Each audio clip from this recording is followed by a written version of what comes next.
Sa inyong lahat. Gandang gabi po naman. Natatandaan niyo pa siguro nung kasagsagan ng pandemya na tayo ay nagkaroon ng community pantry dito sa atin. At dahil bawal ang mga matatanda ng mga volunteers natin dito na tumulong sa preparation ng ating mga pagkain, ng mga gulay at ng ibang mga ipamimigay natin sa mga mahihirap sa ating parokya, ang tinap ng ating parokya ay ang ating mga kabataan, mga youth. Hindi yung mga maliliit kasi bawal sila during that time, pero yung mga kuya at ang ibang mga youth natin sa ating parokya. Habang nagpapatuloy ang ating community pantry dito, may ibang mga kabataan natin na hindi na nakatulong dahil nakahanap sila ng trabaho.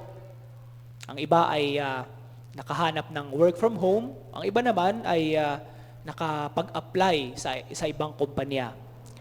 Ikinikwento sa akin ni Father Jack during that time na may ibang mga kabataan tayo dito at mga sakristan na nung tumanggap sila ng kanilang unang sahod, kanilang ibinigay sa simbahan or a portion of it ay ibinigay nila sa simbahan. At ang kanilang sabi, ibigay o ibili para sa community pantry. Nung tinanong sila, bakit nyo ginawa ang ganito? Ang sagot nila, nagbibigay ang simbahan sa mga mahihirap sa ating parokya. Gusto rin naming makatulong magbigay para sa kanila. Naging dahilan ang nakita nilang pagtulong ng simbahan sa isang pagkakataon sa buhay ng ating parokya na marami ang nangangailangan upang hindi siguro mapukaw ang kanilang damdamin ng pagtulong, kundi maisip din nila na mayroon din silang responsibilidad bilang bahagi ng parokya sa mga mahihirap nating kasamahan dito sa ating parokya.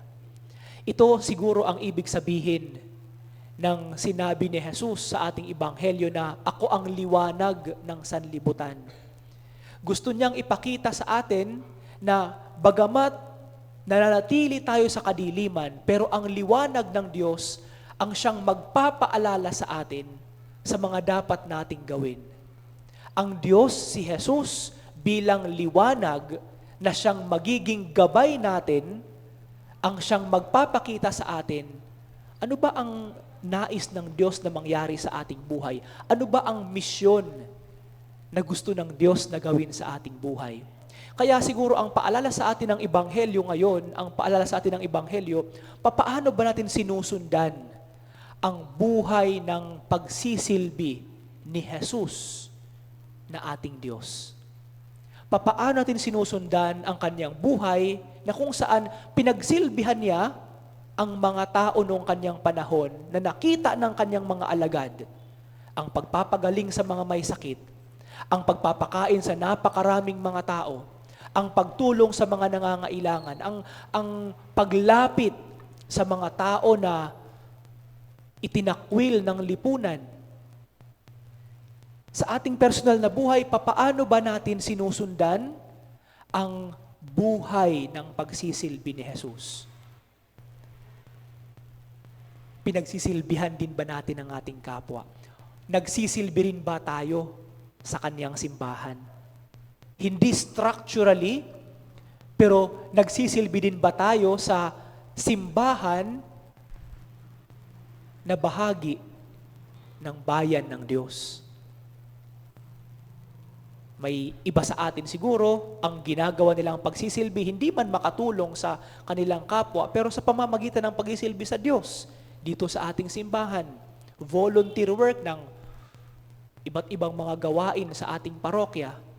Yun nga lang, sana ang ating pagsisilbi, hindi siya pagsisilbi na para sa ating pansariling kagustuhan lamang, o di kaya pagsisilbi na kung kailan lang tayo convenient.